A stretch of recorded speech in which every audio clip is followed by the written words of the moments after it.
واملأ عالمنا الحب يا ذا الأسماء الحسنى. نحمده ونصلي ونسلم على رسوله الكريم وعلى آله وأصحابه أجمعين، أما بعد.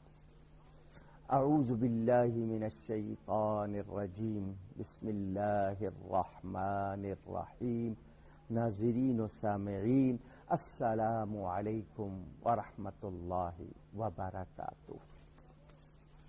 انسانی تخلیق اسلام اور قرآن کی روشنی میں، اس حوالے سے قرآنی آیات کے مطابق میں انسان کی پہچان بتا رہا ہوں، آپ کو بھی سنا رہا ہوں، خود بھی سیکھ رہا ہوں. کوشش کریں کہ ہم ان باتوں کو سن کر اپنا لیں. قرآن میں چھٹی جگہ ذکر ہے سورہ الحجر میں، آیت نمبر 26. وَلَقَدْ خَلَقْنَا الْإِنسَانَ مِنْ صَلْصَالٍ مِّنْ حَمَإٍ مَّسْنُونٍ.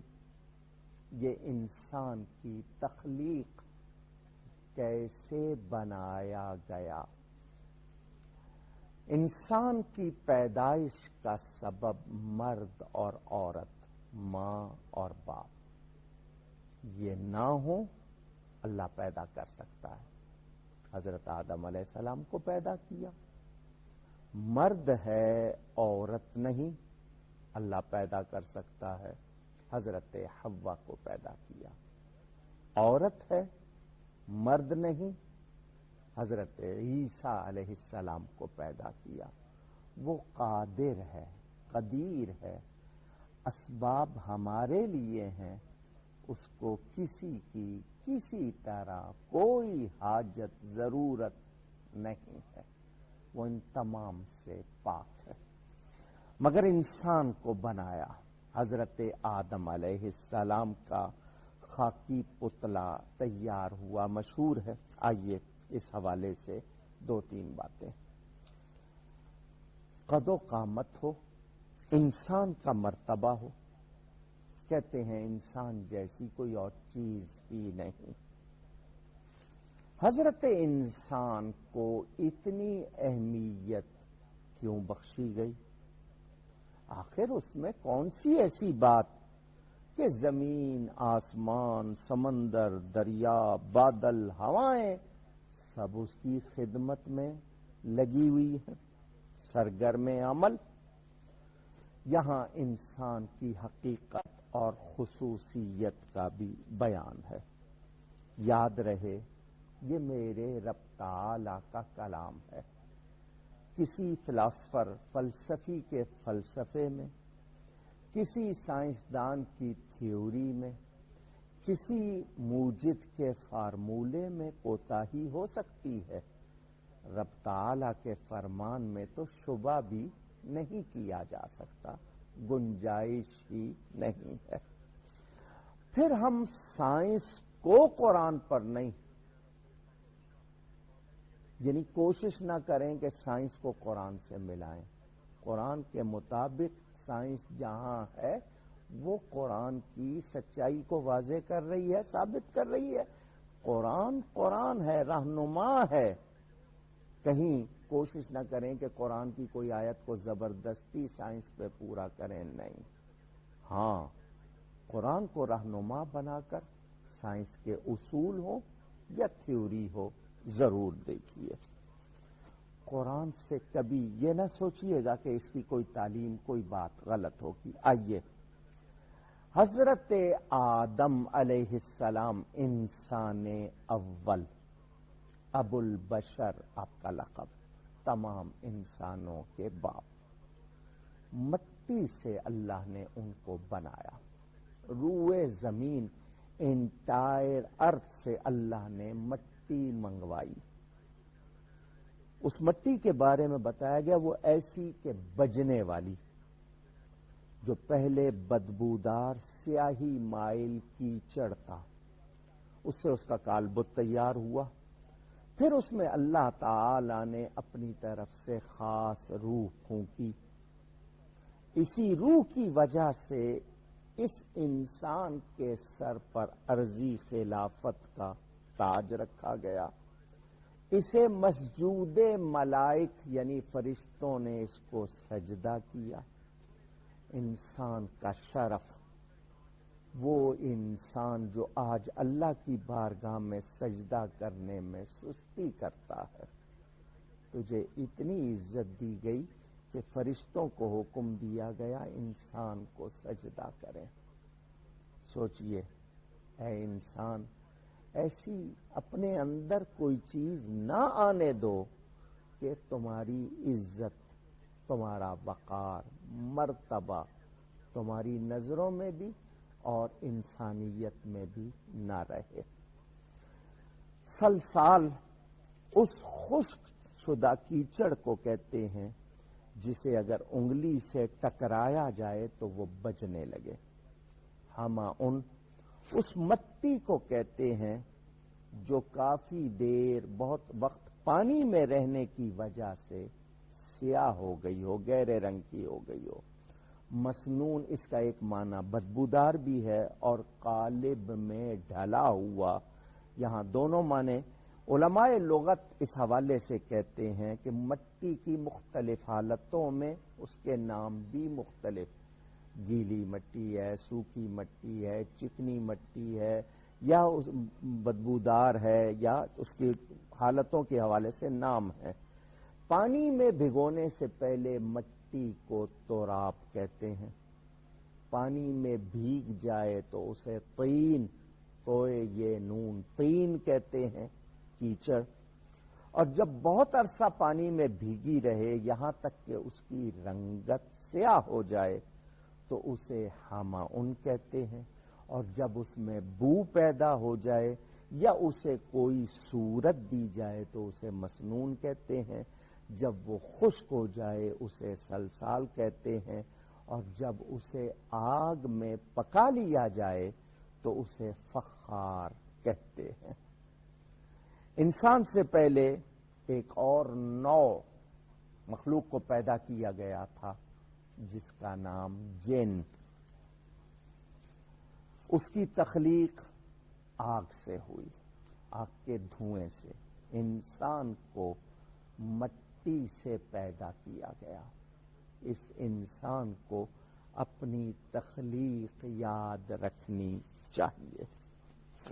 اس حوالے سے میں اگلا ذکر کروں گا. 7ویں جگہ لفظ انسان آیا ہے قرآن میں، سورہ النحل میں.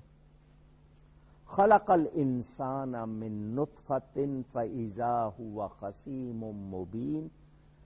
اس نے یعنی اللہ نے پیدا فرمایا انسان کو نطفہ سے، پس اب وہ بربلا جھگڑالو بن گیا ہے. یہاں ذکر ہے انسان کا.